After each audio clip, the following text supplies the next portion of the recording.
Micah Reddix was 14 when a Harvard professor stared him down and said, "You don't belong here, boy." The auditorium laughed, but Micah didn't flinch.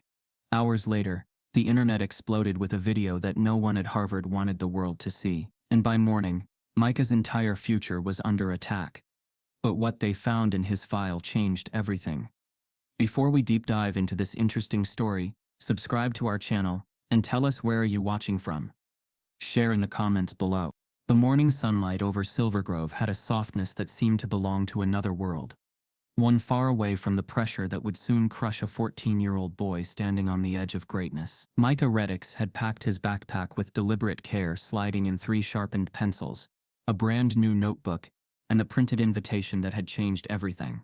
The Harvard Youth Scholars Program, a title that still felt unreal when he touched it, as if it might dissolve under his fingertips. His mother, Althea, watched him from the kitchen doorway, recognizing the mixture of pride and anxiety settling in his posture. He carried the brilliance of a mind that never stopped working, and the burden of a world that didn't always welcome minds like his. She knew that he understood this, even if she wished he didn't. The bus ride to Cambridge was quiet. Trees blurred by in streaks of green. Yet Micah's thoughts raced faster than the wheels humming beneath him. He imagined lecture halls with vaulted ceilings, vast libraries filled with possibilities, and teachers who cultivated genius instead of questioning it. He wanted this place to be different from his underfunded public school, where teachers often whispered about him as if he couldn't hear words like gifted, strange, or too intense for his age. He wanted Harvard to be a space where brilliance mattered more than anything else. By the time he reached the campus gates, he was determined to prove himself worthy of every expectation placed upon him. The air around Harvard felt charged with ambition, as if thousands of dreams had been woven into its red brick walls. Students in the program walked in clusters, buzzing with nerves and excitement. Some wore expensive sneakers and tailored jackets, their families' wealth stitched into every thread.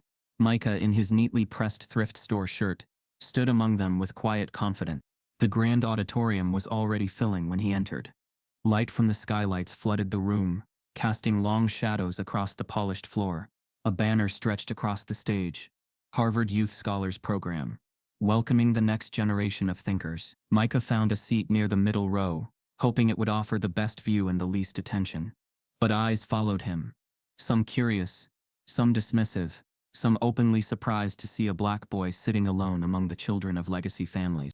The rustle of papers and shuffling of feet faded when Dr. Claude Winthrop stepped onto the stage. His name carried weight: tenured professor, published researcher, celebrated thinker. Yet there was something cold about him, something in the rigid posture and clipped steps that suggested he cared more about preserving tradition than nurturing potential. He surveyed the room with practiced detachment, icy blue eyes scanning each row. When his gaze landed on Micah, it didn't simply pass over him. It stopped. It analyzed. It judged. There was a flicker of disapproval that Micah immediately felt, even though no words had been spoken. The professor began speaking about excellence, discipline, and intellectual rigor, praising the program as a gateway to greatness. His voice carried a polished superiority, as though every syllable had been sharpened like a blade. But the atmosphere shifted when he pulled out a stack of admission papers, the profiles of each student in the room. He paced slowly across the stage, discussing the qualities Harvard valued: critical reasoning, analytical maturity, evidence of elite academic pedigree. Parents seated in the back nodded eagerly. Then, without warning, he paused mid-stride, looked down at a file, and smirked. The gesture had an almost theatrical cruelty to it. He held the folder up, tapping it once, as though preparing to unveil a punchline. He announced that one particular student's profile had raised concerns among the reviewing committee. Every head turned. Micah felt the air tighten around him. Winthrop described how this student came from an underfunded school, lacked advanced placement classes, and had no legacy connections or preparatory background. He emphasized that admissions sometimes took social considerations into account, words layered with intent. When the professor finally spoke Micah's name aloud, the auditorium fell silent in a way that felt suffocating. It was as though the world had shrunk, forcing him into the center of its unforgiving glare. Winthrop declared that Micah's placement was considered a high-risk decision, one that would likely need re-evaluation. The phrase was delivered with deliberate clarity, like a verdict. Students shifted in their seats, some raised eyebrows, others exchanged small glances that communicated quiet assumption. But the moment that shattered the room, the moment that would echo far beyond Harvard's walls, came next. With a coldness that felt almost rehearsed, Winthrop said he doubted Micah possessed the intellectual foundation necessary to survive the program. He claimed that certain students were simply too unprepared, too underdeveloped, and frankly too intellectually limited to belong in an accelerated environment. Then he said the words that cut through everything: some students are simply too dumb to be here. The phrase didn't need to be repeated. It hung heavy, undeniable, and mercilessly direct. Gasps rippled across the auditorium, quickly followed by a hush that felt like the world stopping on its axis. Even those accustomed to privilege flinched at the bluntness. Someone stifled a laugh, then another joined, and soon scattered snickers broke the silence, tiny daggers aimed directly at Micah's sense of worth. Micah didn't move. His breath caught shallow in his chest, and for a moment it felt like gravity itself was pressing him down. He wanted the floor to swallow him, to remove him from the judgment, the humiliation, the sudden isolation. He had imagined his first day as the beginning of something extraordinary. Instead, it had become a public dismantling of everything he believed about intelligence, merit, and acceptance. But beneath the shock, something slowly ignited. Not rage, not despair. Something sharper, more controlled. A kind of steady rage that didn't burn hot but cold, like metal tempered in silence. His mother had always told him that some people would test his brilliance not because it was lacking, but because it threatened their comfort. She had warned him that people in power often used humiliation as a tool, hoping it would silence those who refused to shrink. As laughter trickled through the rows, soft at first, then emboldened by the professor's casual cruelty, Micah felt himself detach from the noise, hearing only the steady rhythm of his own breath. The words "too dumb" echoed in his mind, not as an insult but as a challenge. He recognized something in Winthrop's tone, a fear disguised as superiority, a need to diminish what he did not understand. The humiliation cut deep, but the wound awakened something older, something generational. Micah had spent his life proving his intelligence, his discipline, his resilience. Now suddenly, he felt a new resolve forming, one that didn't seek approval or validation. It sought truth and justice, and an opportunity to show that brilliance couldn't be contained or dismissed by a single man desperate to guard the gates of academic elitism. Students began whispering. Phones lit up. Some recorded the moment. Some looked away. Some stared directly at him with expressions he recognized. Pity mixed with superiority. Curiosity mixed with prejudice. But while their whispers grew louder, Micah's thoughts grew clearer. The boy they mocked wasn't broken. He was awakening. Dr. Winthrop continued speaking, but Micah no longer heard him.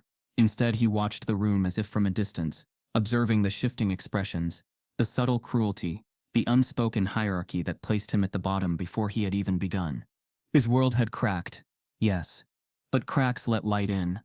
As the final echo of laughter faded, Micah remained still, except for his eyes. They no longer held fear or confusion. They held something far more dangerous to people like Winthrop: determination. As the auditorium echoes with laughter, Micah stands frozen, but his eyes burn with something unexpected: calm fury. The echo of laughter from the auditorium lingered long after the seats emptied, like a residue that clung to the air and refused to dissolve. Micah walked slowly through the hallway, each step heavy with the weight of public humiliation. Yet beneath the raw sting was a steady pulse of determination that had only grown sharper since Dr. Winthrop's words cut across the room. Every pair of eyes he passed seemed to hold an unspoken judgment, some pitying, some curious, some quietly pleased that the hierarchy they believed in had been reinforced. As he reached the lobby, a cluster of students huddled around a phone. Their hushed voices carried an unmistakable energy, the kind that spreads only when cruelty is fresh and entertainment is free. One of them glanced at Micah before quickly turning away, but it was too late. He already knew. The moment had been recorded, captured, shared. The digital world now possessed his humiliation, and Harvard's privileged corridors wasted no time in consuming it. By the time Micah stepped outside, the autumn wind carrying a sharp chill across the courtyard, the video had already landed in the largest student group chat. Reactions poured in. Some expressed shock at the professor's behavior. Others masked cruelty behind academic elitism, suggesting that perhaps rigorous institutions demanded harsh truth. Some questioned how Micah had been accepted in the first place. A few claimed not to be racist, but insisted that standards must remain high, as if his presence threatened their rightful place. Those whispers were softer than Winthrop's public insult, yet more insidious. They spread quickly, weaving themselves into the campus atmosphere like a hidden infection. Harvard's red brick buildings looked serene under the afternoon sun. But inside them, a quiet machine churned, a machine built over generations, designed to filter brilliance along predetermined lines. And Micah was beginning to sense just how deeply those lines ran. He returned to the dormitory, assigned to program participants. The room smelled faintly of fresh paint and cold air, as though it had been prepared without care or intention, just another identical space for temporary occupants. Micah sat at the edge of the bed, trying to steady his breathing. He replayed the scene in the auditorium in his mind, searching for meaning beneath the humiliation. Winthrop's cruelty had not been impulsive. It held precision, the kind that came from practice. This wasn't the first time he had targeted someone like Micah. It was simply the first time it had been caught on camera. As the afternoon stretched into evening, the campus shifted in tone. People talked behind half-closed doors, careful not to be overheard, but not careful enough to hide the truth. Conversations floated through hallways about fit, tradition, and standards. Those words sounded academic, but each carried a sharp edge. They were coded armor, protecting beliefs many didn't want to admit they held. In a faculty lounge several buildings away, a group of professors gathered around a long, polished table.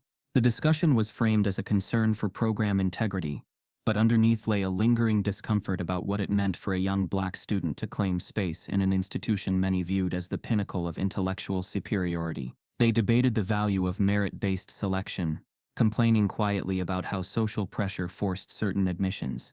Their voices never rose, but their intentions were unmistakable. One professor questioned whether broadening diversity initiatives diluted academic excellence.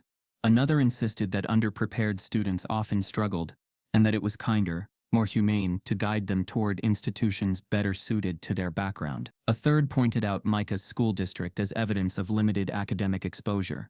No one mentioned Winthrop's behavior directly, yet all circled the subject like vultures unwilling to touch the carcass, but eager to feed off its presence. Harvard, for all its grandeur, hid its discrimination behind intellect and eloquence.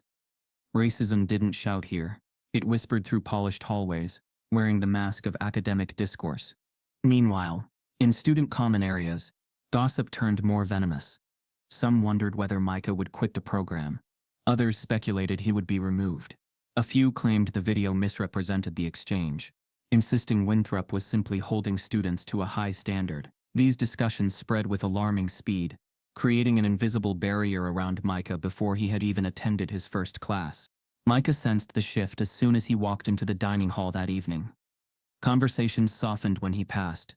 Smiles dissolved.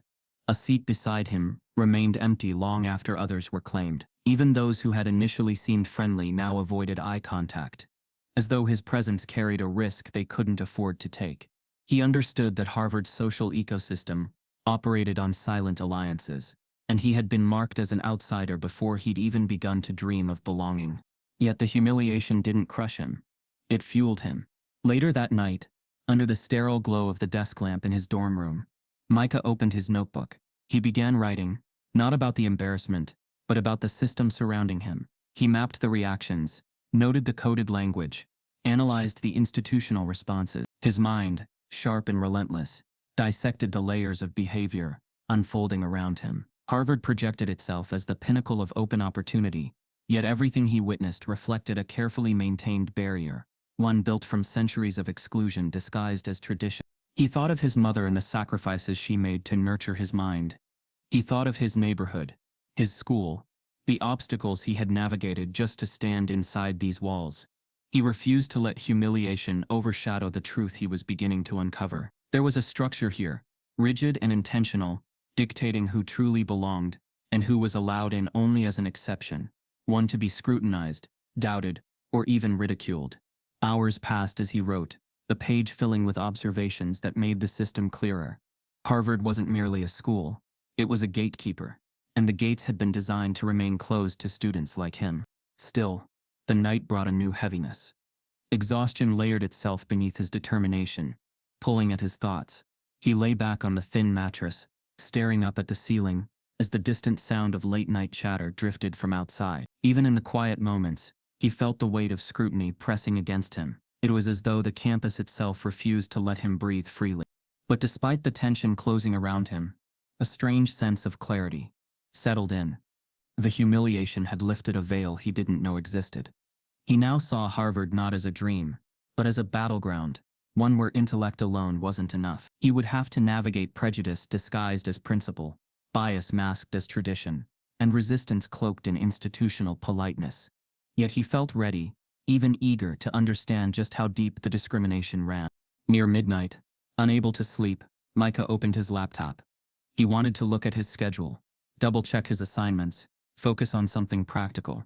The student portal glowed against the darkness of the room. The familiar login screen offered a momentary comfort, something predictable in a day full of destabilizing moments. He typed his credentials slowly, careful not to miss a letter. When the dashboard loaded, he began scanning through the tabs: orientation details, faculty contacts, program expectations. Everything looked ordinary. But when he clicked on his application file, curious to reread the essays he had written so proudly, something shifted. A red banner appeared at the top of the screen. A label, a classification, a quiet but devastating judgment. Provisional admission due to affirmative action concerns. The words seemed to pulse on the screen, cold and clinical, as though they were merely administrative. But Micah knew what they meant. They weren't just questioning his presence, they were declaring it undeserved. His humiliation hadn't just gone viral, it had been institutionalized. As Micah stares at the glowing screen, the label burning into his vision, he realizes someone inside Harvard manually placed that flag. Someone determined to prove he didn't belong. Micah didn't sleep that night. The red banner labeling his admission as provisional remained etched in his mind like a scar no one could see, but everyone seemed to recognize. The word affirmative action echoed in his chest with a weight that felt deeper than insult. It was disqualification disguised as policy. He kept refreshing the screen as if it might change, as if the system that branded him might admit it had made a mistake. But systems like this didn't apologize. They just silenced. Across town, in a small bedroom filled with posters of black icons and science fiction novels, a girl stared at her phone screen with fire in her eyes. Layla Reddix was Micah's 12-year-old sister, a sharp, bold force of nature, whose instincts were fueled by righteous anger. She had watched the video 5 times since her brother sent it, each replay unraveling another layer of fury. She hadn't expected Harvard to be easy for Micah, but she never expected it to be this cruel, this blatant, this intentional. Without hesitation, she posted the clip. She added no caption, just a plain upload on TikTok, followed by a repost on Twitter. The video needed no introduction, no edit, no music. It was raw. A Harvard professor, in front of hundreds, stating a black child was too dumb to be there. The implications didn't need explaining. Layla went to bed with her heart pounding, unaware that by morning, nothing in Micah's life would be the same again. By 8 a.m., the clip had passed 10,000 views. By noon, it crossed into the hundreds of thousands. And by 4 p.m., it was everywhere. On TikTok, duets flooded in. Black students shared their own classroom traumas, recounting the moments they were told they were too loud, too aggressive, or not quite Ivy League material. On Twitter, verified accounts retweeted the video, demanding accountability. Civil rights attorneys weighed in. Educators condemned the professor's behavior. Politicians posted carefully worded statements. The hashtags Black Brains Matter, Harvard Racism, and Too Dumb for Harvard started trending by nightfall. But just as quickly as support surged, so did the backlash. Anonymous accounts accused Micah of clout chasing. Comment sections filled with defenders of Winthrop, claiming he had simply upheld academic standards. Conservative pundits seized the moment to ignite debates over affirmative action, claiming Micah's presence proved the policy's flaws. They dissected his school background, questioned his GPA, and speculated on whether he'd earned his seat or been handed it. They didn't know him, but they didn't need to. His blackness, his age, his defiance, it was all the ammunition they required. Harvard's public relations department moved swiftly. Within hours of the video exploding, a carefully written statement was released. It condemned the misinterpretation of classroom discourse, framed Dr. Winthrop's comments as taken out of context, and emphasized the university's commitment to dialogue, diversity, and excellence. Buried deep in the second paragraph was a phrase that stabbed like a needle. We regret that a student felt misunderstood during a rigorous academic exchange. They didn't use Micah's name. but everyone knew who they meant. Micah read the statement from his desk, the glow of his laptop casting pale shadows across his face. The words blurred, not from poor vision, but from the emotional whiplash of being both weaponized and erased. They weren't denying the event. They were reframing it, gaslighting him with institutional grace. They hadn't said he was wrong. They had simply made him invisible. The flood of attention turned Micah's name into a lightning rod. News outlets requested interviews. Influencers offered collaborations. Activists called for boycotts. But Micah stayed silent. He didn't want to be a martyr or a headline. He wanted answers. And justice. And the truth. He noticed something strange as the day unfolded. None of his professors addressed the incident directly. Class schedules remained untouched. Emails continued flowing. The machinery of Harvard hummed on, as if trying to drown out the noise with sheer academic routine. But underneath that silence was fear. Everyone had seen the video. Everyone had heard the words. And still, no apology came. In private faculty meetings, the tone was different. Some professors panicked, fearing the scandal would draw attention to other buried complaints. Others strategized how to protect the institution's image. A few advocated for public accountability, but were quickly shut down. Winthrop himself refused to comment, citing legal reasons. But behind closed doors, he dismissed the controversy as internet hysteria. To him, Micah was just a minor disruption, one that needed containment, not compassion. Micah's peers grew colder. In the dining hall, whispers followed him like shadows. Some students avoided him altogether, afraid that any association might brand them as disruptive or controversial. Others watched him with smug expressions, quietly pleased that Harvard was fighting back against what they called cancel culture. The social fracture was complete. Late that night, Layla called Micah, her voice cracked with worry. She hadn't meant to create chaos. She just wanted the world to see what Harvard had tried to hide. Micah reassured her, even though his voice trembled. He wasn't angry. He was awakened. That same night, a radical shift occurred. An anonymous account surfaced on Twitter, Ivy Leaks. It began releasing screenshots of internal faculty messages, emails from administrators, and excerpts from private meetings. One thread exposed discussions among faculty debating Micah's cognitive readiness. Another revealed that Winthrop had raised concerns about Micah's admission weeks before the program even began. A particularly damning message showed a dean writing, "We may need to monitor his behavior closely. He's from a non-traditional feeder school." The leaks sent Harvard into a tailspin. The story, once confined to social media, now made national headlines. News anchors debated legacy privilege, racial bias, and the weaponization of intelligence. Civil rights groups launched petitions. Alumni demanded resignation. The administration released another statement, this time promising a full review of internal communications. But it was too late. The truth had escaped their gate. For the first time, Micah felt like the power had shifted. The whispers were no longer private. The gatekeeping had been made visible. What was once abstract, the slow, suffocating racism, hidden behind policies and traditions, now had evidence, names, and timestamps, and the world was watching. But even as the public rallied, a darker force emerged. Micah noticed the first strange message on his portal. His schedule had changed. One class dropped without explanation. He reached out to the department but received no response. His dining hall card temporarily stopped working. A librarian told him a reserved book he'd requested was no longer available. Minor things, easily dismissed. But patterns always told a story. Then came the emails. Anonymous, vague, always from throwaway accounts. Some mocked him. Others warned him. One simply read, "You're in over your head." Micah didn't flinch. He had seen worse in the public school system. He had learned how to code switch, navigate silence, and turn pain into precision. But what came next stopped him cold. As he sat at his desk trying to complete an assignment, a notification appeared in the corner of his screen. A new message request. He opened it, expecting another generic insult. But this one was different. It was short, chilling, and written in a tone that felt personal. "You don't know who you're messing with. Drop out quietly, or it gets worse." The sender's name was blank. The account had no picture, no followers, no history. But the message was clear. This wasn't about embarrassment anymore. Someone powerful was watching. Micah leaned back in his chair, heart pounding, realizing for the first time that he wasn't just fighting a professor. He was now a threat to the entire institution's illusion of integrity. The message sat in Micah's inbox like a shadow.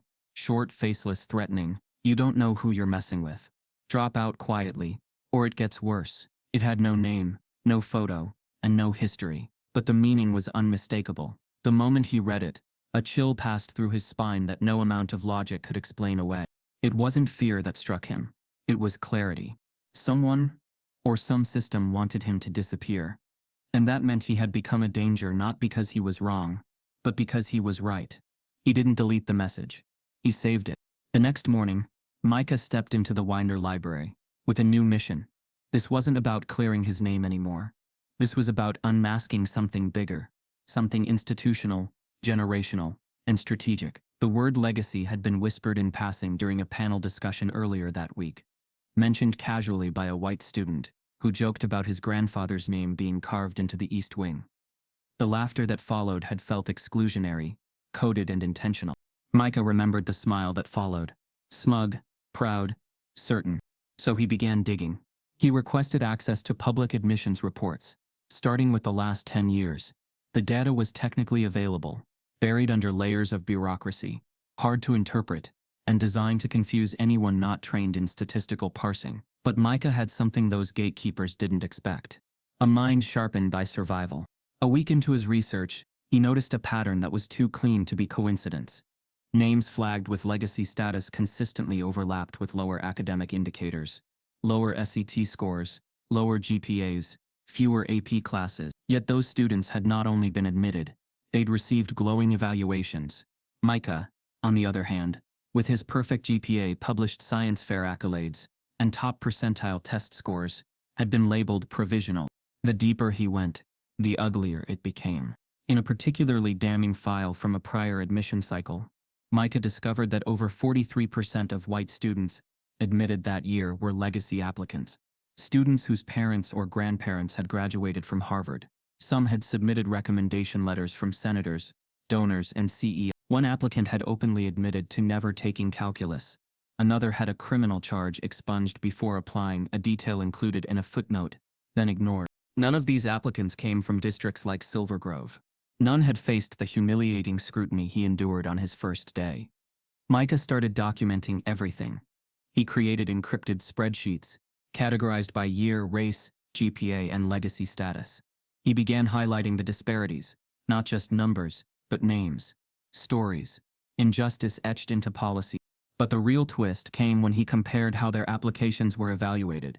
He found admissions notes on applicants with mediocre academic records, but glowing comments like strong cultural fit, well-rounded due to family background, and brings generational connection. In contrast, applications from high-achieving students of color were tagged with terms like high potential but socially untested, may need support, or ambitious but from under-resourced school.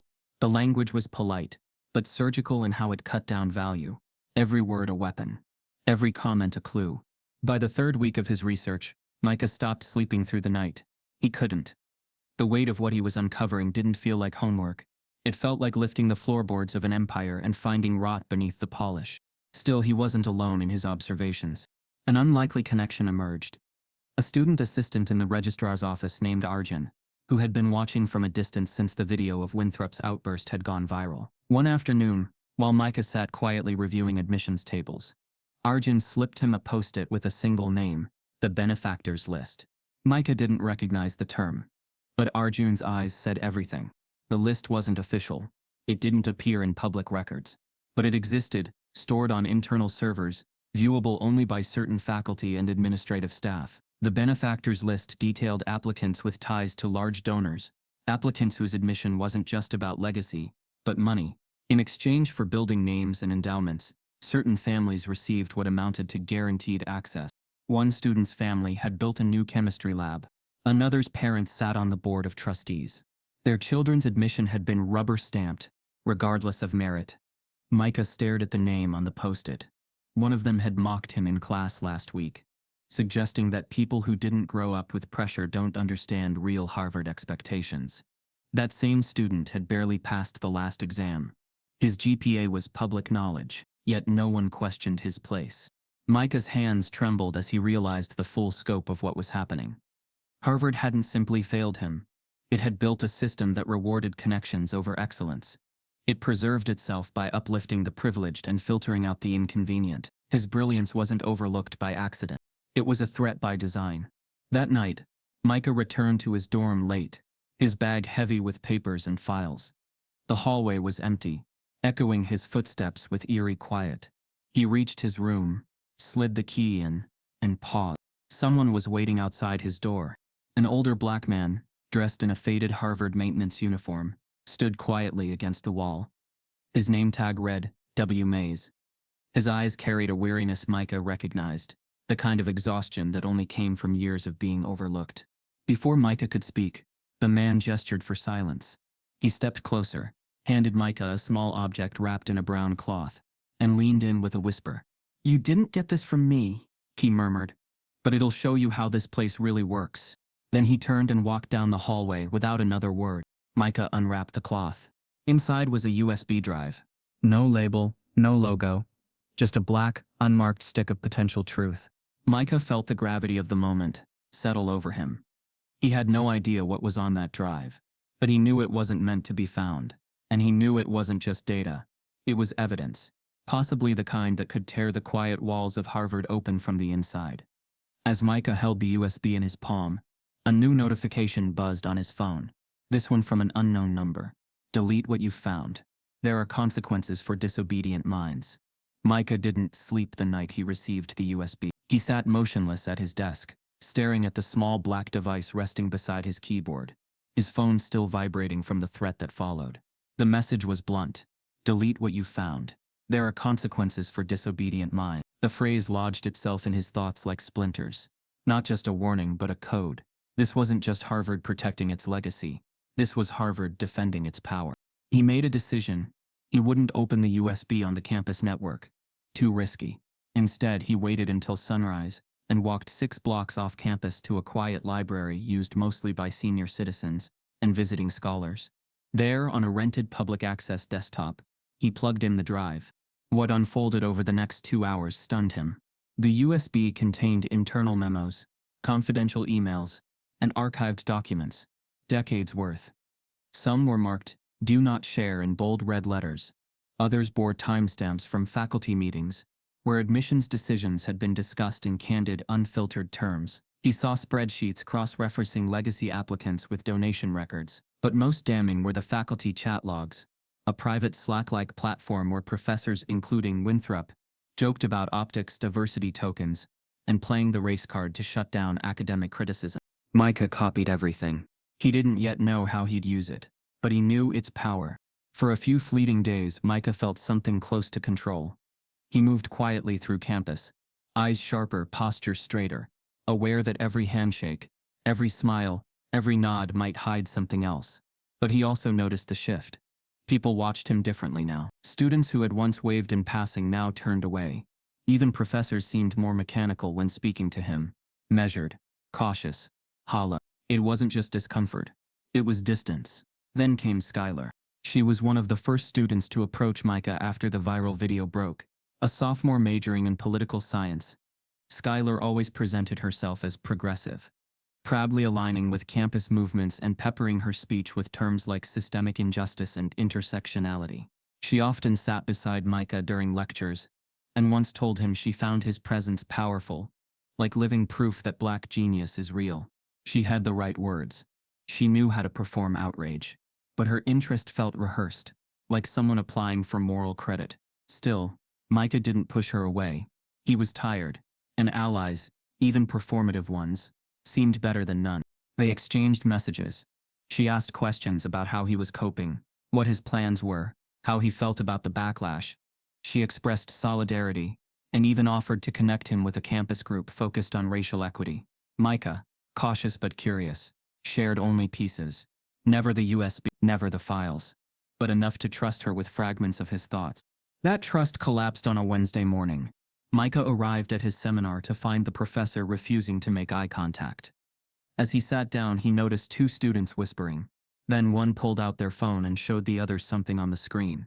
A wave of cold nausea hit him before he even knew why. Minutes later, he received an email from the Dean of Student Conduct. The subject line, Urgent, Code of Conduct Violation Inquiry. Attached were screenshots, images of private messages, lines taken out of context, fragments of conversations, twisted into something more dangerous. The screenshots showed Micah expressing frustration about campus racism, but were labeled hostile and threatening. A few phrases had been highlighted in red, including one where he said, "They fear what they don't control. I'm not here to play polite." It was enough. Enough for the administration to initiate disciplinary proceedings. Enough for rumors to swell. Enough for the narrative to shift. Within 24 hours, the university issued a statement acknowledging recent concerns over aggressive conduct displayed by a program participant. Again, no name. But the implication was clear. Micah had gone from victim to liability.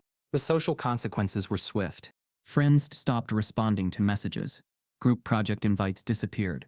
One student returned his textbook with a note. "Hey, I just think it's better we don't work together right now." Even Layla, ever vigilant, called in tears after seeing online threads calling her brother unstable and manipulative. She begged him to stop trusting people who use black pain for performative points. Micah didn't respond. He couldn't. His throat felt too tight to speak. The betrayal burned deeper than the public shaming. Because the screenshots had only come from one person, Skylar. She hadn't just leaked the messages. She had captioned them, editorialized them, and distributed them to student group chats. In one comment, she described Micah as exploiting racial trauma to gain attention. In another, she warned that his activism was becoming toxic and dangerous to real progress. She called herself an ally. Now she was the reason he faced possible expulsion. Micah stared at her, across the quad. 2 days later, her voice rising confidently, as she led a diversity panel discussion on the role of white advocates in racial healing. She smiled brightly. She used phrases like emotional intelligence and accountability culture. The audience clapped. No one seemed to care that she had weaponized Micah's private pain to protect her own image. He didn't approach her.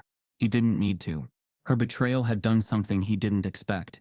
It reminded him that racism wasn't always loud or direct. Sometimes it smiled. Sometimes it listened.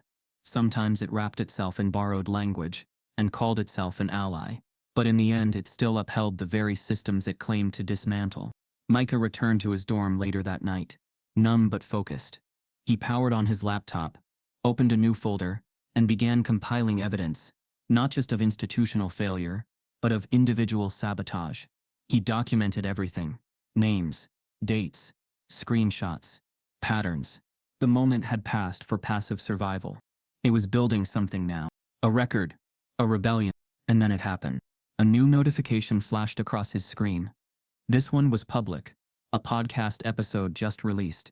The title made his stomach drop. The Dangerous Rise of Angry Diversity Students. He clicked the link. The voice that came through the speakers was unmistakable. Cold. Familiar. Calculated. Dr. Claude Winthrop. As Winthrop's voice fills the room, dissecting students who weaponize victimhood, Micah realizes the attacks aren't over. They've just gone mainstream. Micah sat in his dorm, the room dim except for the pale glow of his laptop screen, where Dr. Winthrop's voice echoed coldly from the podcast episode. The professor's tone was measured, each word sharpened like a blade wrapped in civility. He spoke about emotional instability in diversity hires, intellectual fragility in high-stress academic spaces, and the weaponization of minority status. No names were mentioned, but every line was meant to cut one person. Micah didn't flinch. He let the voice play. Let it run its course. Let it try to narrate him into a villain. Because he understood something deeper now. The fight wasn't just about the present. It was about the narrative. Who controls it, who defines it, and who gets erased by it. But while Micah was bracing himself for another wave of institutional retaliation, something unexpected happened. The outside world began digging. Reporters, bloggers, and anonymous online investigators, energized by the viral video, the leaked documents, and now the podcast, turned their attention to Micah. Who was this boy challenging Harvard's elite fortress? What made him so dangerous to one of America's most prestigious minds? The search led them to Silver Grove, a sleepy, rust-worn town tucked just beyond Boston's sprawl, where ambition rarely had oxygen to breathe. And there, in public school records and old community newsletters, they began unearthing a story that no one expected, not even Micah himself. It started with a single line in a 2010 article buried deep in a local paper's archives. Althea Reddix, longtime janitorial staff at Harvard University, honored for her work ethic and community service. The headline was small. The recognition, quiet. But the implication, loud. Micah had walked Harvard's campus before, long before his official invitation, not as a student, as a child, the child of a janitor.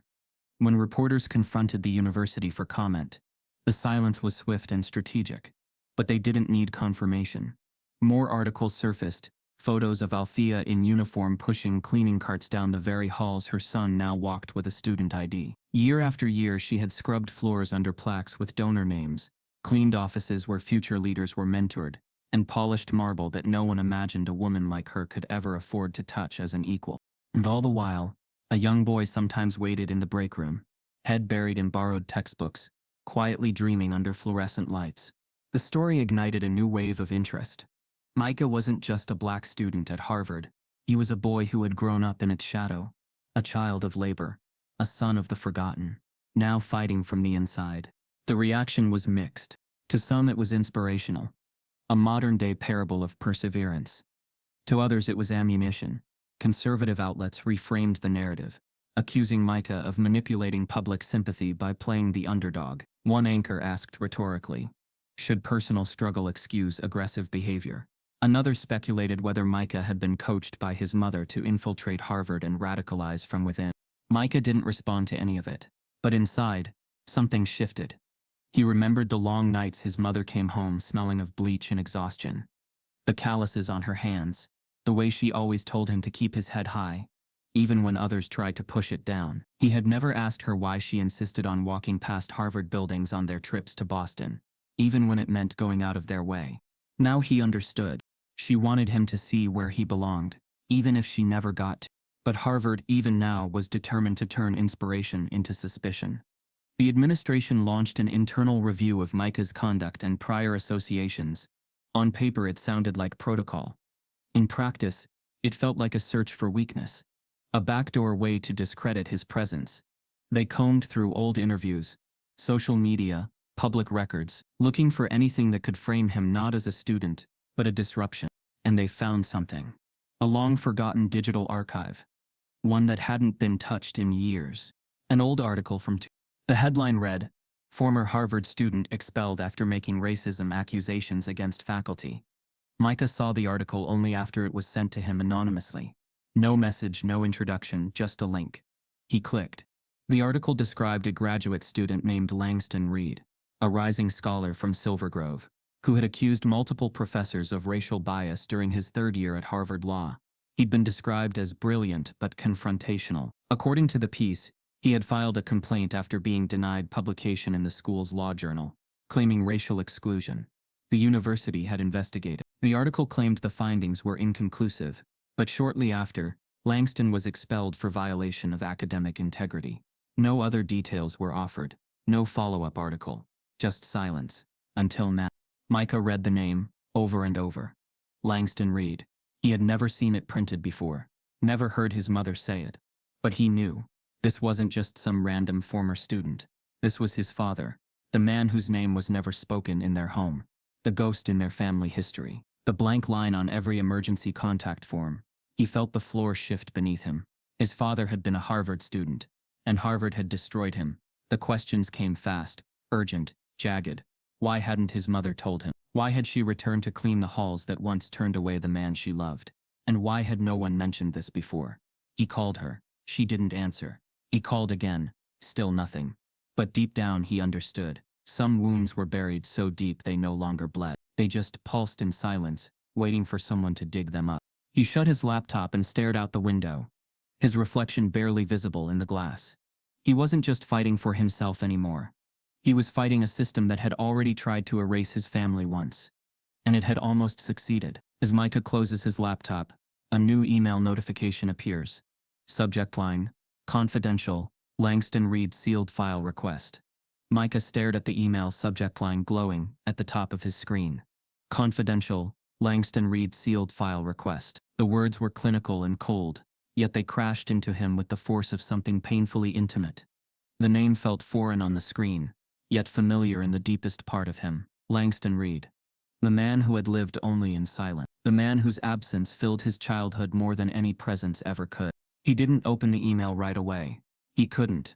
Instead, he sat motionless in the dim dorm room, the glow of the laptop casting a faint halo against the wall. Everything around him blurred. The posters, the stacks of books, the faint hum of the heater. His world felt suddenly smaller, collapsing inward as if the walls themselves recognized the significance of what was unfolding. His father had been here. His father had walked these halls. His father had been erased by the same institution now trying to erase him. The realization was almost too large to comprehend.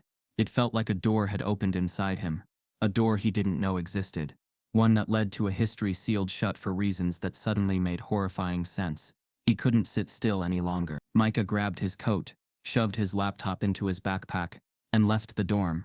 The air outside was frigid, slicing across his face as he rushed toward the main road. Lights from passing cars smeared into streaks as he walked, but he barely noticed. His mind was already miles away, back in Silver Grove, back in the quiet of his childhood home where too many questions had gone unanswered.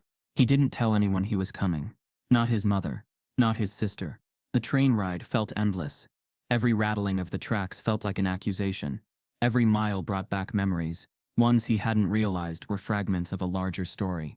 He remembered the nights when Althea stared at old photographs, but quickly tucked them away when he entered the room. He remembered the few objects she kept in a worn shoebox on the top shelf of her closet. He remembered the tension in her voice whenever he asked about his father. She never lied. She just spoke as if telling the truth would break something inside her. When he reached home, the house was quiet, lit only by a single lamp in the living room. His mother sat on the couch, folding laundry slowly, her movements heavy with fatigue. She looked up when he entered, surprised, relieved, and immediately worried. Micah stood there for a long moment. He didn't have to speak. The expression on his face carried the weight of everything he had discovered, everything he had been forced to confront. His mother understood instantly. Her shoulders tensed, her hands trembled. He took a seat across from her, and for the first time in his life, the silence between them wasn't empty. It was charged. It was haunted. It was full of the ghosts she had been trying to protect him from. Slowly, like peeling back layers of her own scarred memory, Althea began telling the story she had avoided for years. She spoke in a voice that trembled at first, but grew steadier as the truth unfolded. Langston Reed had come to Harvard with the same fire Micah carried. The same brilliance, the same hunger to prove himself. He had been one of the few black students in his program, a young man whose intelligence intimidated faculty, who mistook their authority for superiority. He excelled academically, but excellence wasn't enough. Not there, not then. Althea described how subtle hostility turned into open resistance, how Langston's research proposals were dismissed, how his contributions in seminars were ignored, how his ideas were credited to others, and how, when he finally spoke out, when he dared accuse faculty of racial bias, the system moved against him swiftly and brutally. They labeled him difficult. They questioned his credibility. They opened investigations into his academic record. They painted him as unstable. And finally, they expelled him. According to the official statement, it was for academic integrity violations. But according to Althea, it had been retaliation. As she spoke, Micah watched the pain sweep across her face. It wasn't just the story of a man she once loved. It was the story of a war she had been fighting alone.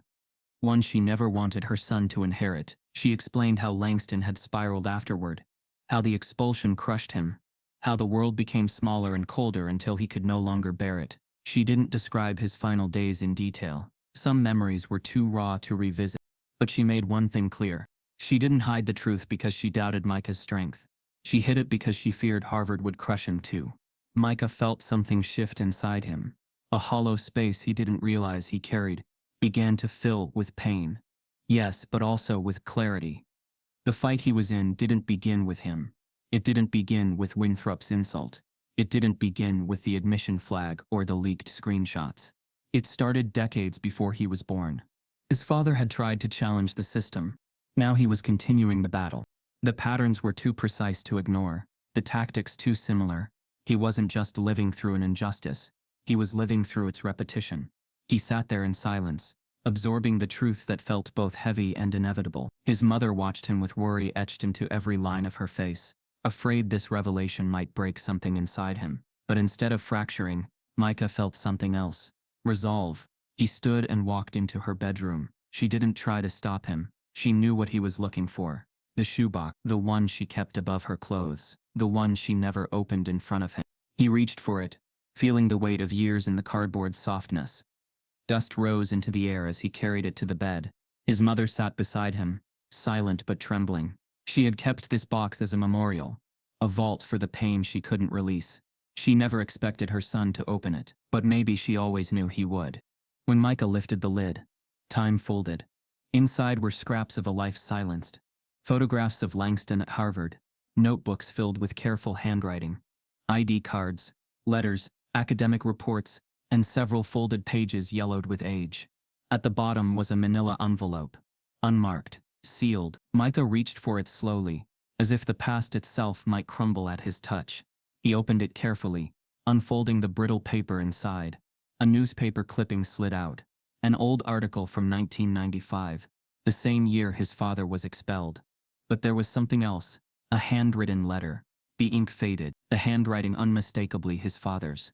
At the top, in bold strokes, Langston had written, "They tried to erase me." Micah felt his breath catch. This wasn't just a letter, it was a warning, a testimony, a beginning, and a call he could no longer ignore. As Micah holds the fragile letter, another folded page slips loose, stamped with the Harvard seal and marked confidential, not for release. Micah stared at the fragile letter in his hands, the weight of history pressing down on every faded line. His father's voice, once buried by silence, now whispered through paper and time. The final page, stamped with Harvard seal and marked confidential, not for release, was a sealed record from the 1995 Internal Committee, concluding that Langston Reed's behavior posed reputational risk to the institution. It wasn't academic failure. It wasn't misconduct. It was reputation. His father had been erased, not for what he did wrong, but for daring to name what was wrong around him. Micah sat still for hours, surrounded by scraps of a truth that Harvard had tried to bury. But now that the past had surfaced, it refused to be silenced again. The stories, the sealed files, the USB packed with modern data corruption, it all pointed to the same truth. This institution survived on invisibility. Not just invisibility of pain, but invisibility of people like him. Micah returned to campus with fire in his blood. Not rage, not recklessness, but strategy, precision.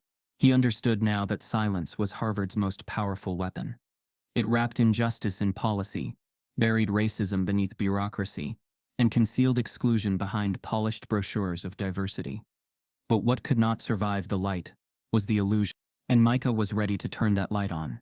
He reached out to others, not loudly, not on message boards or social media, but quietly, in library corners, between lectures, at late-night coffee stops. He found others who had been watching from the margins.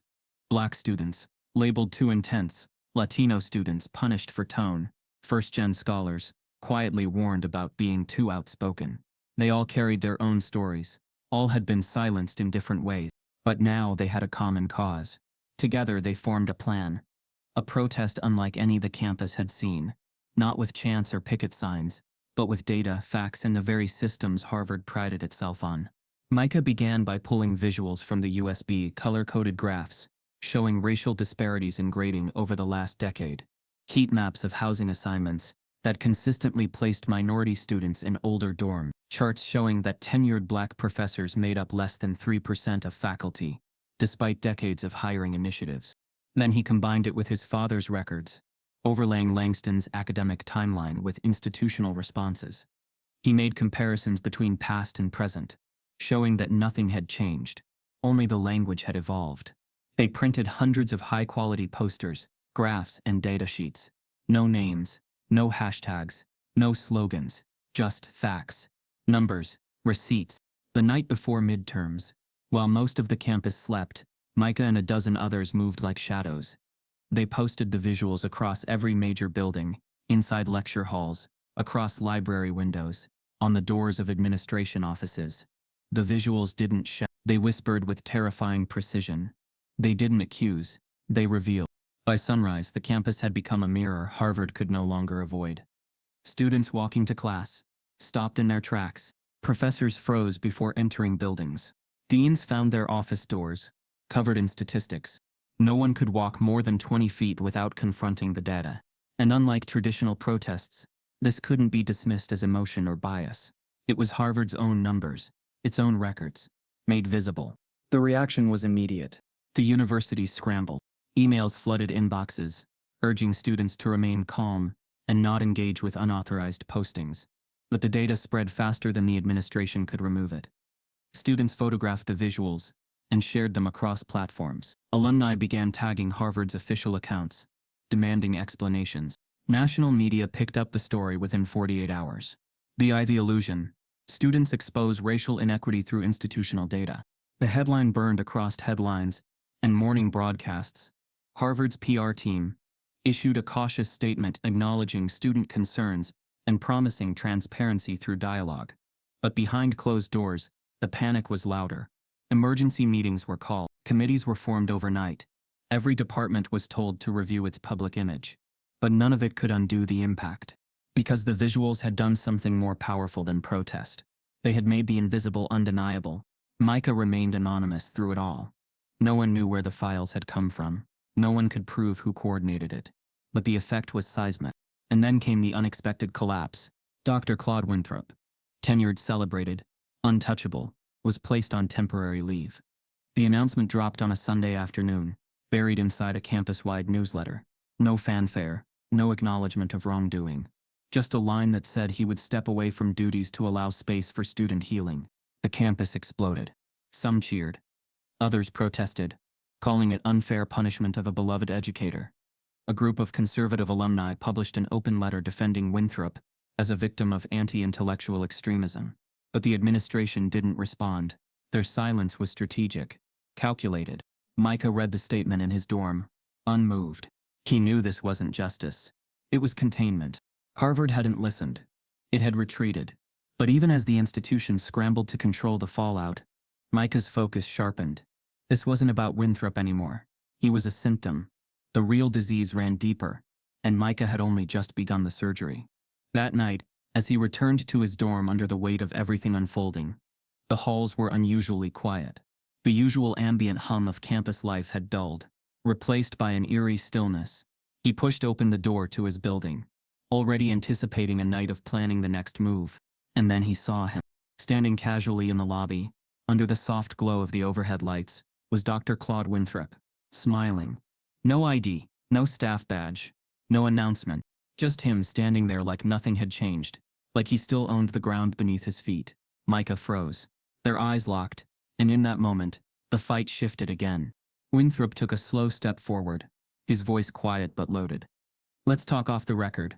Dr. Claude Winthrop's presence in Micah's dorm lobby wasn't accidental. Nothing about him ever was. He stood beneath the flickering lights with a composed stillness that didn't match the chaos his name had stirred across the campus and beyond. He wasn't there to plead innocence, to apologize, or even to intimidate in any overt way. He was there to remind Micah of one truth. Even temporarily removed, power doesn't disappear. It just reorganizes. Micah didn't respond to the invitation to talk off the record. He didn't need to. Winthrop had already spoken volumes. Not with words, but with the calm in his smile. It was the smile of someone who had nothing to prove because the system itself worked for him. It was the grin of a man who had built invisible networks beneath the surface of Harvard. Strings tied to people, favors, and quiet influence that extended far beyond classrooms or students. By the time Micah stepped back into his dorm room, his stomach churned with unease. He didn't feel fear. It was something colder. The anticipatory dread of knowing an opponent doesn't need weapons when they have institutions instead. In the days that followed, Winthrop vanished from public view, but his fingerprints appeared everywhere. Micah's inbox began to flood with sudden notices. A note from the dean's office claimed his last essay might be flagged for unoriginal phrasing. A TA reported that his discussion attendance had dropped, despite logs proving otherwise. 2 professors previously neutral began offering vague but cutting comments on his emotional objectivity. A group chat leaked screenshots allegedly showing Micah mocking fellow students. The timestamps were inconsistent. The tone was artificial, but the damage didn't wait for verification. Whispers replaced the solidarity that once surged after the visual protest. Micah's name began to rot from the inside out. The effect was immediate. He noticed students physically turning away in lecture halls. project partners, withdrew silently. His name, once chanted in anonymous support, now appeared in comments like, "He pushed too hard," or "Micah turned this into a personal vendetta." Faculty members who had once nodded in quiet solidarity no longer made eye contact. What Micah didn't realize was that Winthrop's influence extended into places no ordinary professor should reach. The professor sat on advisory boards tied to Harvard's donor relations.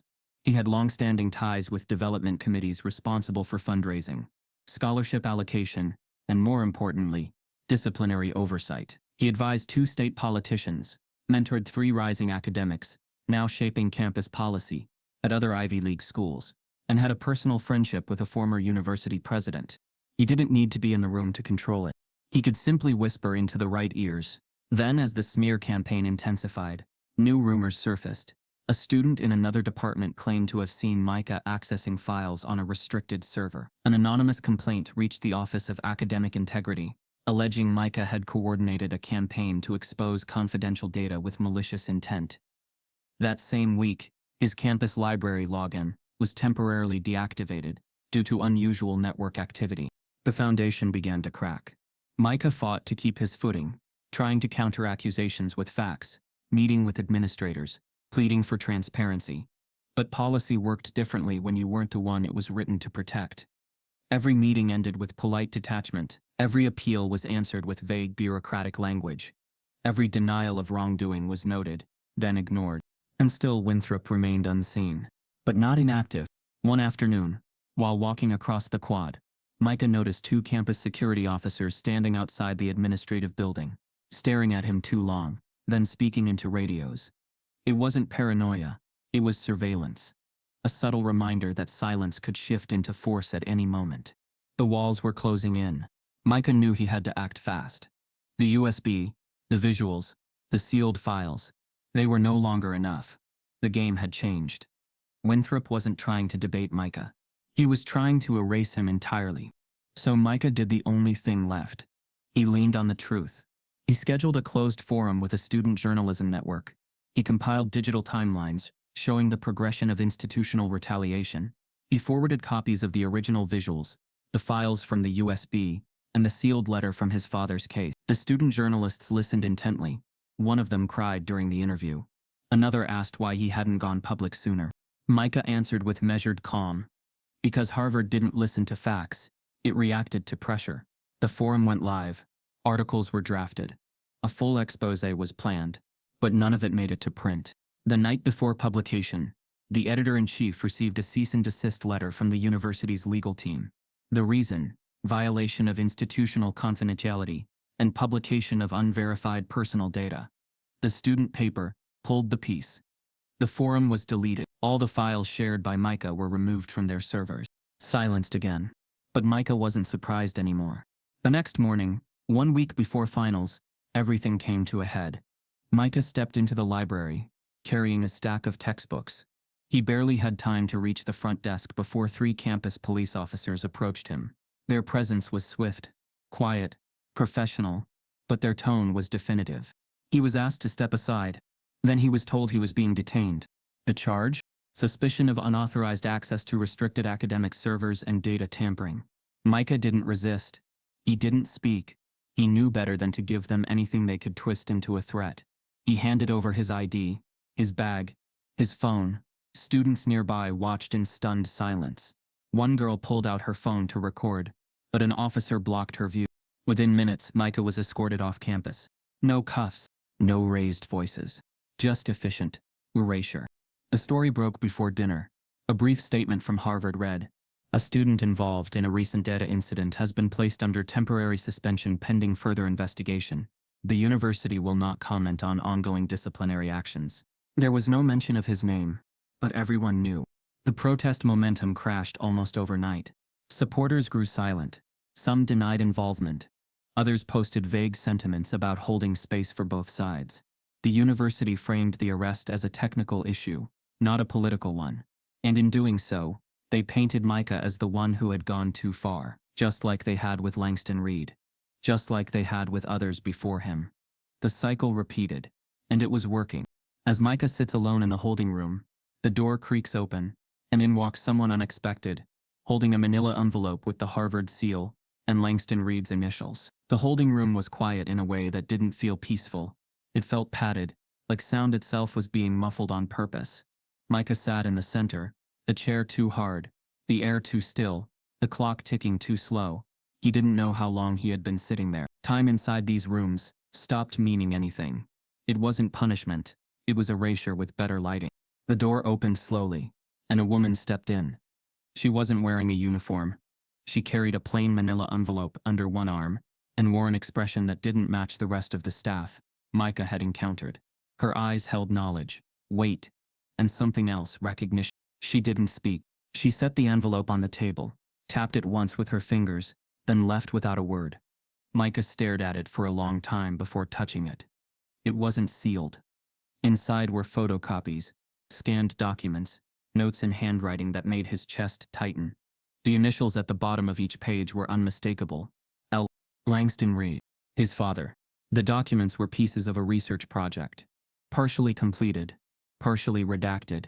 There were references to faculty misconduct, racially coded grading patterns, and memos about concerns with social cohesion tied to the admission of black students. At the bottom of one page, barely legible, was a handwritten line. "If they bury me, make sure the next one digs deeper." Micah sat back, the envelope pressed to his chest. That's when he remembered the number. At the end of his father's letter, the one he had found buried in the shoebox, there had been a number.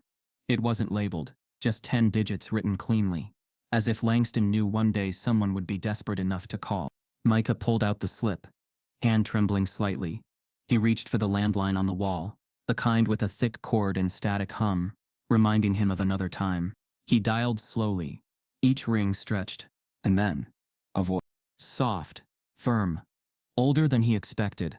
Black American English with a crisp northern edge. Micah didn't speak right away.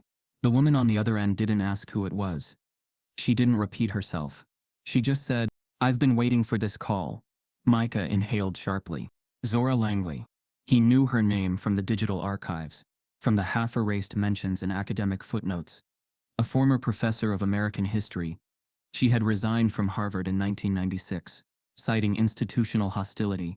Back then, the university framed her exit as voluntary, quiet, forgotten.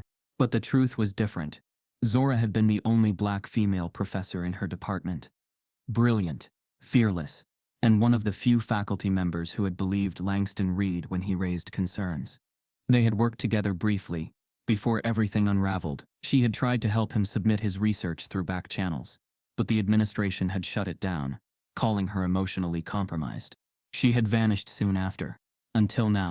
Micah listened in stunned silence as Zora spoke with a calm that betrayed her decades of waiting. She hadn't lost her edge. She asked questions that pierced directly into the truth. "They came for you too, didn't they? Did they try to strip your name or your mind first? What do you have, and what do they know you have?"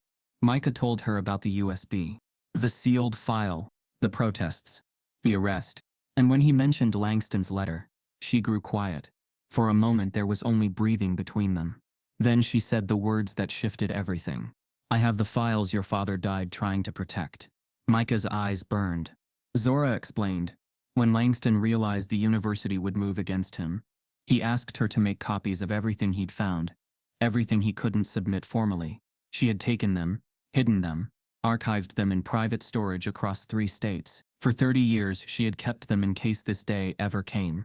In case the system tried to do it again. And now, it had. Zora hadn't come forward sooner, because she knew how Harvard worked. It didn't just silence voices, it outweighted them. It let noise pass, then rewrote the narrative with time. She had waited for a moment when the truth could no longer be ignored, when someone inside could carry it forward. That someone was Micah. Before ending the call, she said one more thing, slowly, with the weight of history folding into every syllable. "I'm coming to Cambridge tonight." Micah's hand remained on the phone long after the line went silent. He didn't cry. He didn't panic. He sat motionless, absorbing the weight of it all. For the first time, he didn't feel alone. This wasn't just a scandal anymore. It was a story 30 years in the making. A line of resistance passed from one silenced voice to another. And this time, the story wasn't going to end in quiet.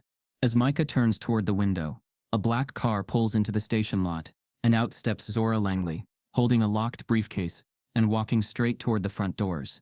Zora Langley moved through the police station, like someone who had returned to the battlefield, not to fight the same war, but to finish it. Her briefcase, worn but polished, swung from her side with purpose. She didn't need to ask for directions. She found Micah as if the air itself led her there. When their eyes met through the holding room glass, neither smiled. There was too much weight between them. But something electric passed between them. Recognition, affirmation, and unfinished legacy. After a tense legal standoff with university representatives and local authorities, Zora's presence triggered enough noise to get Micah released pending investigation. She cited constitutional violations, misuse of campus police authority, and wrongful detainment. Her voice, calm and composed, carried the kind of legal weight that dared anyone to interrupt her. By sundown, Micah walked out beside her. They didn't speak much on the ride back. Words weren't necessary. Micah's mind raced through every document, every protest, every sealed file. Zora, gripping the handle of her briefcase, seemed locked in memory, staring forward, eyes not just focused but haunted. She had lived this story once before, but this time, she would not let it vanish beneath bureaucracy. Back in Zora's townhouse, a quiet ivy-wrapped structure on the Cambridge edge, Micah sat beneath a shelf of law books and opened the briefcase. Inside were folders marked with years, professors' names, and scandal titles the public never heard. Some contained letters from students whose complaints were buried. Others held committee memos, shredded staff reports, and pages of annotated red flags across decades of faculty misconduct. But the true revelation came in a small black notebook. Langston's personal log, written during his final year at Harvard. It chronicled everything. Whispered warnings, professor intimidation, unexplained grade drops, threats from deans, and his final failed attempt to publish data on racial admissions disparity. The last pages were raw, desperation captured in ink. One line repeated like a cry for air. They erase us by policy, not accident. Micah's hands shook as he closed the book. He looked up at Zora, who had been watching silently. Her eyes didn't blink. They didn't need to. She had seen this moment before, with Langston, and she had no intention of letting history repeat. That night, Zora contacted a law firm based in Atlanta that specialized in civil rights litigation. Within days, a small legal team flew to Boston. Young, black, brilliant, they carried themselves like a storm waiting for ignition. They reviewed the documents, the arrest footage, the podcast clips, the sealed records, the USB data, and Langston's notebook. Every puzzle piece fit together like a slow-motion crime scene reconstructed in reverse. The lawsuit was filed 2 weeks later. The title alone sent shockwaves across the academic world. Reddix versus Harvard University, and Dr. Claude Winthrop, for racial harassment, institutional retaliation, and suppression of civil rights. Within 48 hours, the story hit every major news outlet. Networks rolled out panel discussions. Law blogs broke down the legal implications. Social media reignited with new hashtags. Justice for Langston, Harvard Unmasked, and Institutional Erasure. Zora, reluctant but resolute, agreed to speak publicly. Her face, long forgotten by Harvard's marketing brochures, now dominated news banners. She spoke with a steady voice about institutional betrayal, generational silencing, and how Langston Reed died broken by an institution that now sought to destroy his son for rising too high too fast. Micah, more reserved, issued one short statement. This isn't just about what was done to me. It's about everything they buried. I'm just here to dig it up. The effect was seismic. Students across the country began investigating their own institutions. A database launched to track race-related academic misconduct. Harvard's alumni board, once silent, became fractured. Some publicly defended the university's tradition of excellence. Others demanded full transparency, threatening to withhold donations until a formal review of diversity failures was conducted. Under pressure, Harvard issued a carefully worded statement, acknowledging the lawsuit. It denied all wrongdoing, emphasized its ongoing commitment to inclusion, and offered no apology. Instead, the administration leaned into silence, hoping the story would fade like so many others. But it didn't, because Micah had proof, Zora had memory, and the world had reached a point where even elite institutions could no longer bury what was done in polished corridors and sealed archives. Then came the moment no one expected. A batch of anonymous alumni began submitting their own accounts of racial mistreatment, spanning decades. Letters poured into legal inboxes and media tip lines. Some detailed rejected complaints. Others exposed coordinated faculty silence, altered grades, or outright threats made in private. The firm expanded the case, shifting it from individual harassment to a pattern of systemic abuse. Micah was no longer just a student plaintiff. He was the face of a civil rights case, threatening to expose one of the world's most powerful academic empires. The pressure worked. Harvard attempted a quiet settlement, $10 million. No admission of guilt. A confidentiality clause. Micah refused. He didn't want their money. He wanted sunlight. So the court date was set. And with that date came a legal storm that no amount of legacy funding or political proximity could fully prevent. But as with every battle for truth, there was always one more twist. 2 weeks before the trial, the legal team received confirmation on the judge assigned to the case. A man with decades on the bench, known for his professionalism, an alum of Harvard Law, and as one old faculty photo confirmed, a former roommate of Dr. Claude Winthrop. Zora reads the judge's name aloud, and the room falls silent. She's seen that name before, in a memo Langston flagged the year before his expulsion. The courthouse in downtown Boston didn't look like a place where history would be made.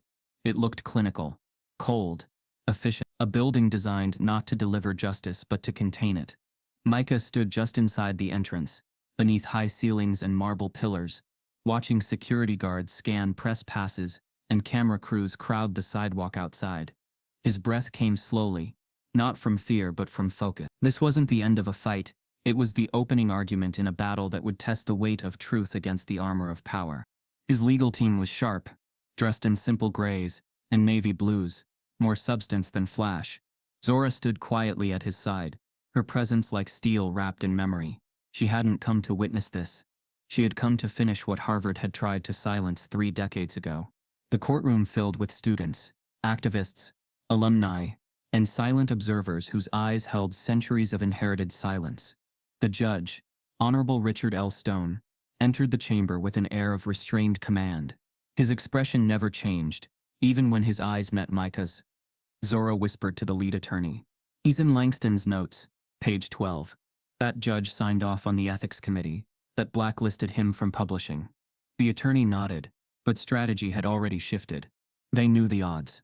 A Harvard alum, a Winthrop-era roommate. The institution had stacked the deck. But Micah had something more powerful than tradition. He had proof. From the moment opening arguments began, the air inside the courtroom turned electric.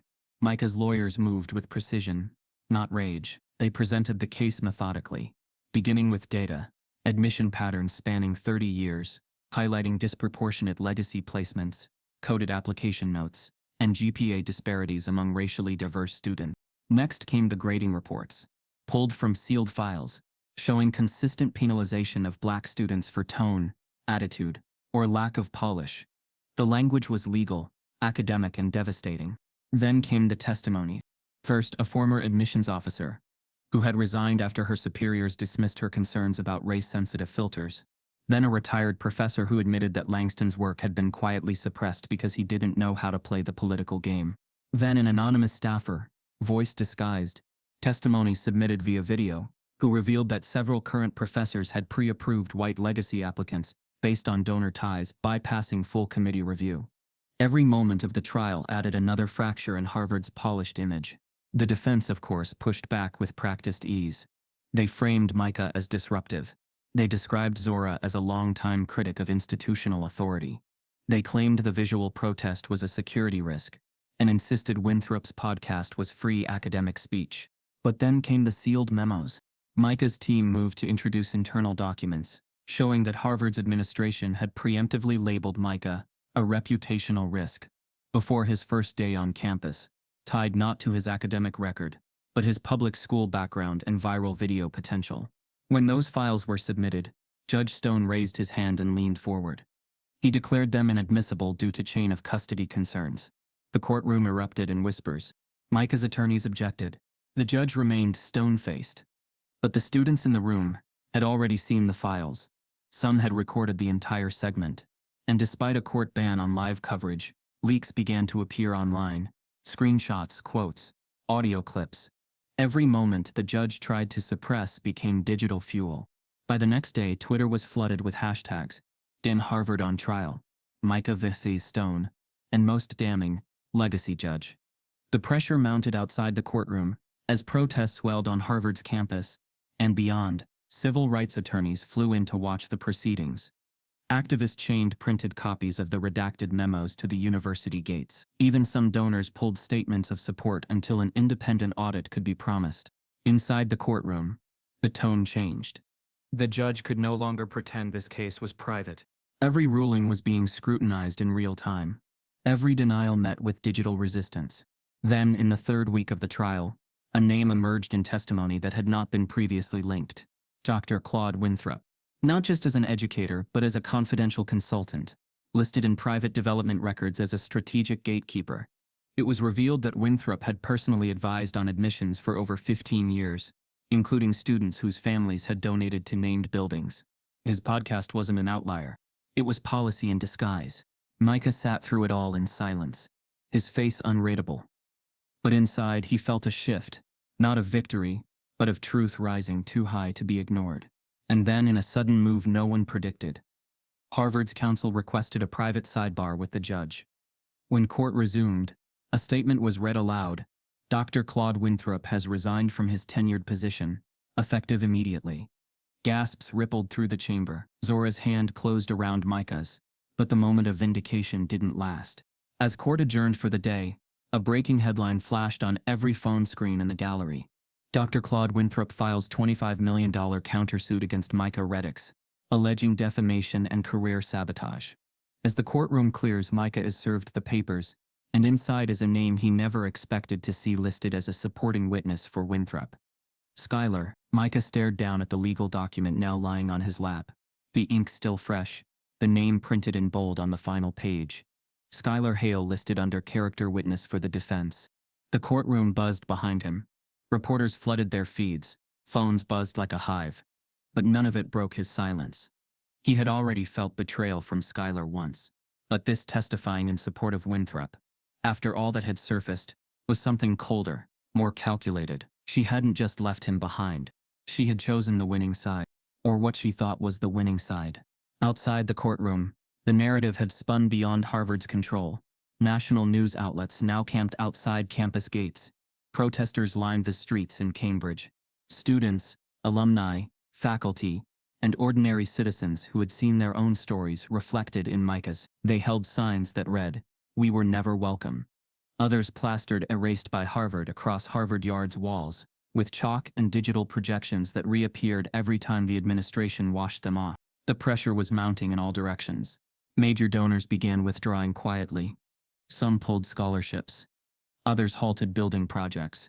A leaked letter from a trustee board member admitted that the current handling of the Reddix case is causing long-term reputational harm. Internally, Harvard's PR team began issuing frantic internal memos. "We must separate from Winthrop publicly before damage spreads further." But no statement could undo years of silent complicity. No distancing could unwrite the faculty emails, the grading disparities, the sealed files, or the legacy admission scandals now dominating every news cycle. Harvard had always controlled the narrative by owning the language: rigor, excellence, tradition. But now those very words were being redefined by public outcry. Rigor became exclusion. Excellence, gatekeeping. Tradition, thinly veiled discrimination. Inside the president's office, panic had transformed into desperation. That was when the offer came. Micah was summoned to a private, off-record meeting. No cameras, no reporters, no legal teams. Just him, Zora, and two university executives sent by the president herself, a senior advisor and a corporate attorney whose handshake lingered longer than necessary, as if trying to project warmth while stalling guilt. The room was modern, sun-drenched, sterile. They offered bottled water, adjusted the blinds, asked how he was holding up. Then they slid the envelope across the table. Inside, a check, $10 million. Alongside it, a 3-paragraph confidentiality agreement. Micah would drop the lawsuit. The university would issue a vague apology for administrative oversights. Both sides would agree to reframe the incident for educational advancement. The words were empty. The check was real. Micah read the letter in full, then read it again. His heart didn't pound. His hands didn't shake. He had already reached the point where shock had no power. $10 million was more than his family had ever dreamed of. It could erase their debts, elevate their lives, create opportunities that Langston never lived long enough to imagine. It could buy silence, or at least rent it long enough for Harvard to rewrite history once again. He didn't look at Zora. He didn't need to. He folded the check slowly, with deliberate calm, and slid it back across the table. The sound of the paper brushing against the wood was the loudest thing in the room. Micah looked up at the two men. His voice didn't rise. He didn't rage. He simply said, "I don't want your money. I want your system exposed." The silence that followed was perfect, uninterrupted, uncomfortable, real. For the first time, the university saw something it couldn't buy: conviction. The two men left without another word. Back on campus, word spread faster than the headlines. Micah Reddix had refused Harvard's hush money. Crowds grew. A coalition of student groups announced a week-long strike. Several black faculty members published an open letter declaring Harvard cannot move forward until it faces what it buried. Meanwhile, Schuyler appeared on a podcast claiming Micah had weaponized identity politics. She accused him of creating a cult of victimhood, and claimed she had only agreed to testify because she believed balance and truth were being lost in the narrative. But her performance backfired. Students dug up her social posts, exposing inconsistencies. Clips from earlier interviews circulated, contradicting her new claims. A TikTok clip of her boasting about legacy connections went viral with the caption, "When the ally gets caught protecting the gate." As pressure mounted, Winthrop's countersuit became harder to sustain. His reputation crumbled with each leaked document. Legal analysts across the country debated the broader implications of the case. One headline read, "What happens when an elite school finally faces its past?" Micah remained grounded through it all. He didn't gloat. He didn't seek revenge. He sought truth. Zora warned him that the trial wasn't over. The judge was still a barrier. The institution still had defenses, but the world watching now made it harder for Harvard to rewrite the ending. One evening, as the sun set across the quiet campus, a group of black students placed framed photos of Langston Reed beneath the statue of John Harvard. They lit candles. They didn't speak. They didn't chant. They just stood, a quiet vigil for a man erased before his time. Micah watched from a distance. He didn't approach. He let them honor his father without making it about him. But he knew now, Langston had not died in vain. The cracks in the institution were widening, and the story was no longer just Micah's. As the crowd begins to leave, Micah's phone buzzes with a new alert. A federal civil rights investigation into Harvard's admissions and disciplinary practices has just been launched. The invitation arrived with no warning. It came in the form of a formal envelope, hand-delivered to Micah's dorm. The crimson Harvard seal on the flap felt strangely ironic, like a ghost still trying to assert control over the living. Inside was a short letter, neatly printed. "You are invited to speak at Harvard's annual convocation as a student voice representing resilience and perspective." The message was unsigned. The tone was cautious, not celebratory, not apologetic. But it didn't matter. Micah understood what this was: damage control dressed as honor. A chance for Harvard to spin itself back into moral relevance by putting the very student it once tried to erase at the center of its most public event. He almost declined. Zora reminded him what was at stake. This wasn't about legitimizing their stage. It was about reclaiming it. Convocation had always been a celebration of legacy. Each year, speakers praised the institution, spoke of traditions, and thanked benefactors. This time, the audience would include national media, federal investigators, silent trustees, and tens of thousands of live-stream viewers, expecting something safe. Micah had no intention of giving them that. On the morning of the event, he walked alone across Harvard Yard. The green was meticulously trimmed.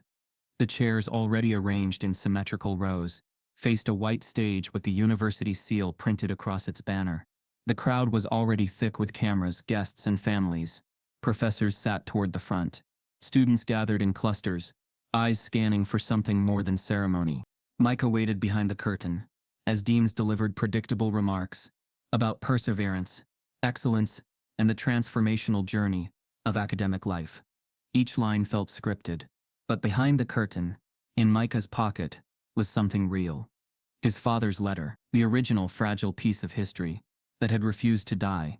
When the announcer called his name, the silence was jarring. No applause, no boos, just expectation. Micah stepped forward slowly. The sun was sharp on his face. The podium stood tall, the Harvard crest carved deep into its front. The microphone crackled. He didn't adjust it. He didn't clear his throat. He just stood there, hands steady, voice low. He began by thanking the crowd, but only briefly. Then he said what no one expected. This institution tried to erase my father, and then it tried to erase me. A collective breath was held. Micah didn't flinch. He spoke of Langston, of his mother cleaning these same halls, of watching faculty eyes glaze over when reading a name that didn't come from a prep school or a trust fund. He described the humiliation in the auditorium, the flag on his admissions portal, the anonymous threats, and then he shifted. Micah turned the speech toward the institution itself. He dismantled the word meritocracy with facts, showing how legacy admissions thrived while public school black applicants were questioned. He exposed gatekeeping, describing how academic language was used to code black students as disruptive or underprepared.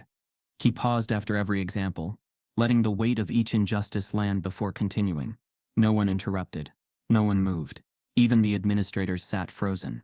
Micah reached into his jacket and pulled out the folded letter, aged, creased, weathered by time. He read the last line aloud, his voice clearer than it had ever been. If they bury me, make sure the next one digs deeper. The words rang through the courtyard. Some gasped. Some wept. Others clenched fists as tears streamed silently. When he closed the letter, Micah didn't ask for applause. He didn't ask for change. He simply asked for accountability. You can't heal what you won't face, he said. And Harvard has spent centuries perfecting silence.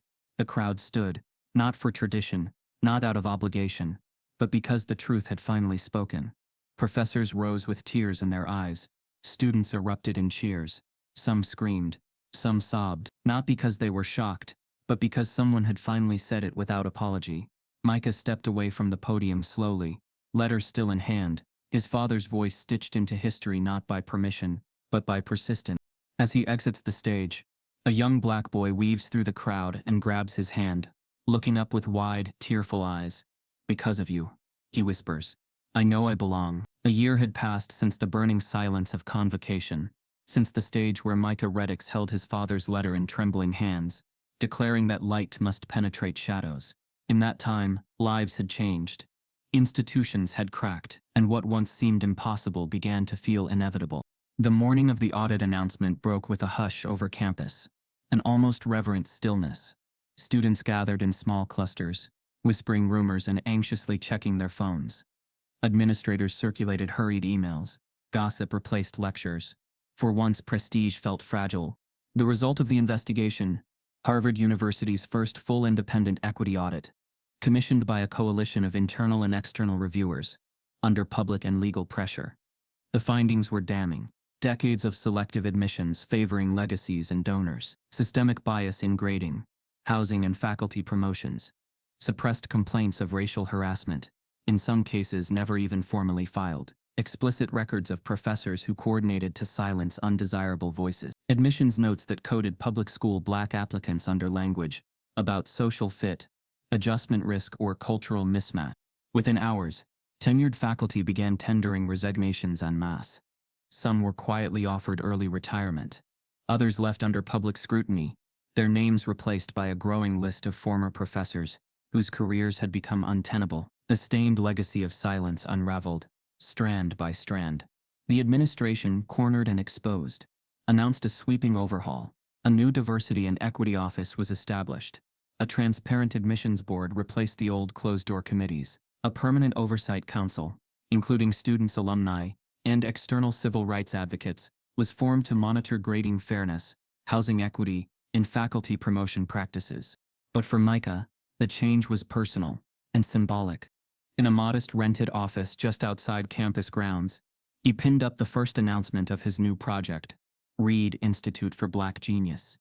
The name was a quiet tribute to his father, Langston Reed, a man Harvard tried to erase, but whose voice had never truly died. The institute's mission: to support underrepresented youth from public school backgrounds, providing mentorship, scholarships, prep resources, and a safe space for brilliance often overlooked. He spent months organizing resources, reaching out to community leaders, Activists, former students, tutors, and educators who had watched the proceedings unfold.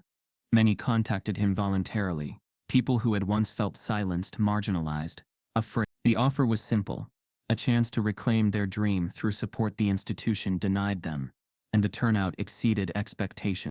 On opening day, the Reed Institute welcomed its first cohort of 20 young students, a mix of high school seniors, community college hopefuls, and undergraduates from across the country who had once believed they didn't belong in institutions like Harvard. Micah addressed them in a small lecture hall, his voice calm but charged. He didn't preach, he shared, he acknowledged their fears, he reminded them that brilliance was not a legacy, or a name. It was resilience, and it belonged to them as much as to anyone born into privilege. Outside, Harvard tried to move on. The new system was advertised as progress. Honor plaques were updated. Annual reports touted diversified excellence. But under the surface, the change was real. Minority student admission increased by 37%. Housing allocations became more equitable. Tenure-track searches now included outside community review. Complaints against faculty were handled with transparency. Investigations published. Outcomes documented. The new internal culture felt fragile, but undeniably shifted. Yet even as victory grew tangible, Micah never lost sight of why this all began. He still remembered the auditorium, the laughter, the label, too dumb to belong. He remembered fear, humiliation, and the sting of systematic dismissal. But more than that, he remembered a moment of calm fury, the one that refused to shrink in silence. One evening, roughly 12 months after the audit report, Micah found himself walking the familiar Harvard quads. The red brick buildings glowed softly under street lamps, the quiet rustle of students long gone, echoing in corridors. He paused at the old lecture hall, the same where Dr. Claude Winthrop had once delivered the insult that fractured his life. Inside, the room felt different now, less gilded, more hollow, like a stage stripped of its authority, waiting for a new performance. The portrait of Dr. Winthrop still hung above the old chalkboard, but now it was draped in a black veil, a silent memorial to a stained legacy, no longer hidden behind prestige. Micah inhaled deeply. He was no longer the kid who arrived hopeful, polite, ready to prove himself. He was changed, stronger, sharper, armed with truth and driven by purpose. A campus official opened the door and greeted him. The hall was set up for a guest lecture. Students and faculty gathered again, but this time not to praise tradition, but to reckon with it, to rebuild, to hope. Micah climbed the steps to the front, the stage light illuminating his face. He didn't adjust the microphone. He didn't clear his throat. He just looked out at the audience. A sea of new faces, anxious freshmen, hardened seniors, hopeful dreamers. He took a breath. Then he began. This place almost buried me. It almost buried my father. But we are still here. His voice echoed under the vaulted ceiling, carrying weight and promise. In every eye he saw something. Recognition, pain, hope. He didn't speak of vengeance. He spoke of possibility, equality, fairness, history not as a chain, but as a foundation. This was his moment, not of personal triumph, but of transformation, not just for himself, but for every student who had ever been judged by their background, their name, their skin, or their silence. After the applause faded, after the hall emptied, Micah gathered his papers. He stepped off the stage and paused under the portrait, now veiled. He looked up, not with triumph, but with quiet respect. In that silence, memory and future converged. As Micah turns to leave, a freshman student approaches, his eyes uncertain but bright. He extends a notebook with a hopeful question scrawled, "Can I be next?" No child should have to prove their worth just to be treated with basic dignity. Micah's story isn't fiction, it's a reflection of what too many still face in silence. If you believe the system needs to change, type yes. If this broke your heart, subscribe.